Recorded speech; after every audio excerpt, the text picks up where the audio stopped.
Se lancer aux États-Unis quand on est un entrepreneur français ou étranger, c'est un challenge en soi, donc autant éviter de faire des erreurs dès le départ. Voici les 7 erreurs les plus communes que j'ai pu constater en travaillant avec des entrepreneurs français qui s'attaquaient au marché américain.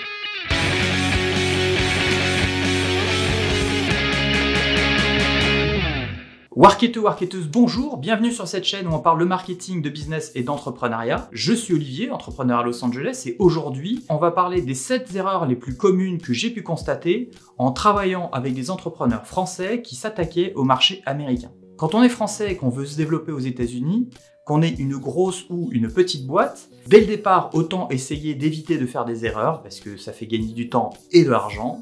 Et malheureusement, il y a des erreurs assez communes que quasiment tout le monde avec qui j'ai travaillé a malheureusement commis. Parenthèse, ça fait plus de 10 ans que je travaille avec le marché américain. Ça fait plus de 7 ans que je travaille sur le marché américain localement. C'est pas une vérité absolue, c'est mon point de vue et c'est ma perception des choses par rapport à mon expérience professionnelle. Donc la première erreur la plus commune, c'est de pas avoir de plan. J'ai pas mal d'entrepreneurs qui viennent me voir en me disant « je veux m'attaquer au marché américain ». Le problème, c'est que vouloir vendre ses services ou ses produits sur le marché américain, c'est pas un plan. C'est un objectif, ok, d'accord. Est-ce que ça fait vraiment du sens? Est-ce que vous avez peut-être déjà des clients aux États-Unis? Si c'est pas le cas, ça va peut-être être un petit peu plus compliqué. Est-ce que vous savez déjà s'il y a un potentiel sur le marché américain pour votre service ou votre produit? Pourquoi vous voulez faire ça? Dans quel but? Et souvent, ça, ce sont des questions, malheureusement, qui viennent au premier call, qui est un petit peu un call de découverte, avec ces clients-là, qui n'ont aucune réponse à ces questions. Et souvent, c'est un gros red flag. Parce que quand on veut s'attaquer au marché américain et qu'on n'a aucune idée de ce qu'on fait, vaut mieux s'abstenir. Donc, avoir un plan, c'est quand même un minimum de chez minimum. Et vouloir faire du business sur le marché américain, en soi, c'est pas un plan. La deuxième grosse erreur, c'est en arrivant aux États-Unis, c'est d'engager que des Français dans son équipe américaine, ou encore pire, de tout gérer à distance. C'est extrêmement important d'avoir quelqu'un sur place qui a la possibilité de gérer la progression du business au jour le jour. À moins que ce soit des Français qui habitent ici depuis toujours et qui soient plus des Franco-Américains, c'est extrêmement important d'avoir des Américains dans son équipe pour pouvoir s'intégrer dans la culture, pour pouvoir comprendre mieux le marché américain, surtout si ce sont des spécialistes dans votre domaine, dans votre industrie. Et alors, gérer depuis la France avec 6 jusqu'à 9 heures de décalage, ça ne fonctionne pas. Ça, c'est une idée reçue de se dire, avec le décalage horaire, on va pouvoir gérer, etc. Ce n'est pas possible. Ces dernières années m'ont démontré que le décalage horaire, c'est compliqué. Le problème de la langue aussi, c'est compliqué. Et qu'il faut non seulement avoir des managers sur place pour pouvoir gérer, mais en plus, dans son équipe, il faut aussi avoir des locaux. Et donc ça vient directement au troisième point, c'est ne pas comprendre la culture américaine. C'est pas parce qu'on parle anglais qu'on va comprendre le marché américain. C'est deux choses qui sont totalement différentes. En plus, nous en France, on a plutôt tendance à apprendre le UK English, donc on va dire l'anglais un peu international, en tout cas l'anglais britannique, qui est déjà très différent de l'américain, l'anglais américain. Il faut savoir comprendre la culture américaine, et évidemment pour comprendre la culture américaine, il faut se fondre dedans. Donc ça va directement avec le point précédent qui est pouvoir gérer directement sur place et non pas à distance, parce que ça marche pour le marché américain, mais ça marche aussi pour n'importe quel marché international. Si vous voulez vendre au Japon, évidemment qu'il faut comprendre la culture japonaise. Ça paraît logique et malheureusement, il y a beaucoup de gens qui se disent « je connais la culture américaine, j'ai vu des films à la télé ». Non, non et renon. C'est extrêmement important de connaître les Américains, de comprendre comment ils fonctionnent, de comprendre la façon dont ils consomment les services ou les produits que vous vendez pour pouvoir leur vendre et pour pouvoir évidemment adresser leurs problèmes. Un autre problème qui, à mon avis, est vraiment lié aux Français en règle générale, c'est de ne pas avoir de budget ou alors d'être très près de ses sous.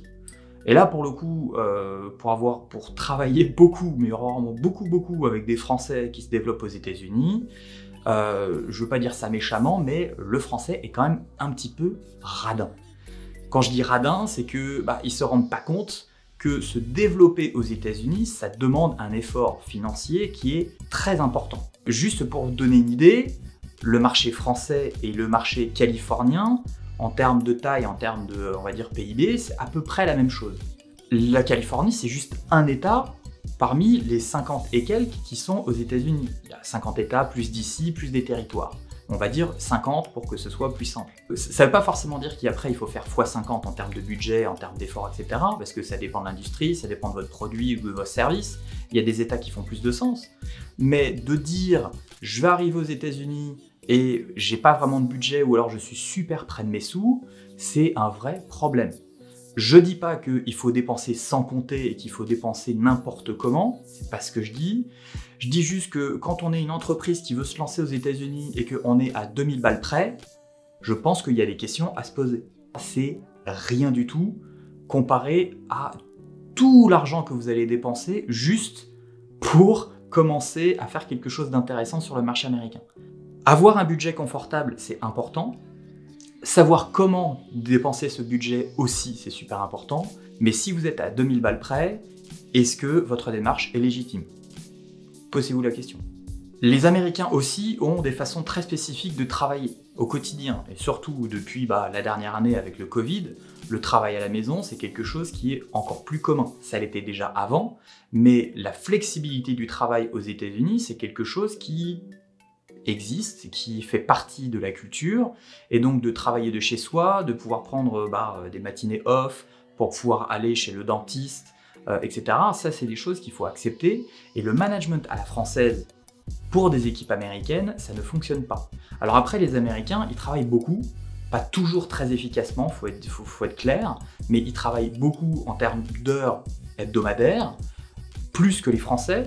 Je peux dire que les Français sont plus efficaces en travaillant moins, quelquefois ils délivrent plus, et bon ça c'est encore un autre sujet, mais ils vont travailler beaucoup, avec très peu de vacances, ça il faut être prêt, avec aussi quelquefois travailler le week-end. Donc le management à la française aux États-Unis, ça fonctionne pas. Encore une fois, se fondre dans la culture, c'est aussi se fondre dans la culture du travail à l'américaine. Et vous n'avez pas besoin d'avoir des équipes qui sont toutes dans le même état ou dans la même ville. Il y a énormément d'entreprises qui fonctionnent très très bien aux États-Unis, qui ont des membres qui sont complètement dépareillés dans différents États et dans différentes villes.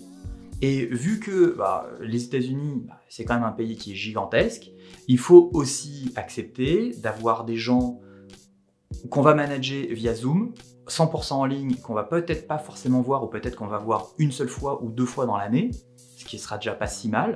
Mais ça, c'est quelque chose qu'il faut accepter absolument, parce que si vous ne l'acceptez pas et que tout le monde est sur le même endroit, il y a des choses qui vont complètement dysfonctionner. Un autre problème qui arrive très souvent, c'est de vouloir attaquer l'intégralité du territoire américain dès le départ. Alors ça, pour le coup, ça c'est le fail assuré. Attaquer l'intégralité du marché américain dès le départ, ça veut dire avoir des budgets marketing quasiment illimités. Et ça, en règle générale, ça n'existe pas. Il faut savoir dépenser stratégiquement cet argent là où ça va être efficace. Et après, essayer de récupérer ce qu'on a gagné en termes de bénéfices et de le réinvestir pour essayer de faire grossir les villes, le nombre d'États qu'on va attaquer en termes de marketing, etc. Mais de se lancer directement partout aux États-Unis, c'est d'une connerie sans nom. Et donc, dès le départ, il faut savoir quels sont vos budgets et donc ce que vous pouvez vous permettre de faire, quelle est votre cible, encore une fois, connaître son audience, où ils sont, pour pouvoir justement focaliser sur tel état ou telle ville pour être efficace et peut-être après essayer d'expand un petit peu l'expérience. Se développer aux États-Unis, c'est se développer petit à petit, progressivement, mais pas dès le départ totalement. Et dernier point qui est super important, surtout si vous vendez des produits physiques, des produits de consommation, c'est la culture de la promotion permanente et des soldes permanentes aux États-Unis. Je ferai une vidéo là-dessus d'ici pas longtemps, mais c'est comme ça que Vente Privée, qui est quand même une énorme boîte européenne, s'est plantée quand ils se sont attaqués au marché américain, depuis des années et des années. La culture de la solde et des promotions constantes, c'est quelque chose qu'il faut comprendre. Chaque mois, il y a une occasion de faire une promotion quelque part. Que ce soit Martin Luther King Day qui était hier, que ce soit la Saint-Valentin, que ce soit Labor Day, que ce soit le 4 juillet, Thanksgiving, Noël, Hanouka, enfin, il y a toujours une occasion pour faire une petite réduction. À tel point qu'il y a certaines chaînes aux États-Unis, comme par exemple Bed Bath & Beyond. La blague aux États-Unis, c'est si tu vas chez Bed Bath & Beyond et que tu n'as pas ton coupon de moins 20% sur ta commande, ou en tout cas sur ton produit, ça sert à rien d'aller. Ça m'est déjà arrivé quand on arrive à la caisse et que la personne vous demande est-ce que vous avez votre coupon moins 20% et qu'on ne l'a pas, la personne vous la donne pour que vous ayez ces 20%. Pourquoi? Parce que chez Bed Bath & Beyond, on a toujours 20% off à chaque fois qu'on achète quelque chose dans une boutique ou en ligne. Et ça, c'est souvent le cas dans la plupart des boutiques en ligne, mais aussi des boutiques physiques. Sauf nouveautés, sauf par exemple une PlayStation 5, une Xbox Series X ou de l'électronique qui vient de sortir, c'est très rare d'acheter un produit de grande consommation à son full price. Il y a toujours une petite réduction dessus. Et donc forcément, si vous, en tant que Français, si vous vendez sur le marché américain des produits qui sont full price, les gens vont attendre d'avoir une petite réduction pour pouvoir l'acheter. Donc ça fait partie aussi de la culture américaine qu'il faut intégrer dans sa stratégie pour le marché américain, plus les 6 autres points que j'ai abordés dans cette vidéo, parce que si vous ne faites pas ça, vous allez perdre du temps, vous allez perdre beaucoup d'argent, et ça va être vraiment problématique. Voilà ce que je pouvais vous dire aujourd'hui sur les 7 erreurs les plus communes que les entrepreneurs français font quand ils se développent aux États-Unis. Encore une fois, c'est par rapport à mon expérience professionnelle avec des entrepreneurs français. N'hésitez pas à mettre dans les commentaires si vous-même vous avez expérimenté d'autres problèmes sur le marché américain, si ça a été le cas. N'hésitez pas à mettre un petit pouce bleu et à nous suivre évidemment comme d'habitude. Et puis moi je vous dis à une prochaine dans une prochaine vidéo.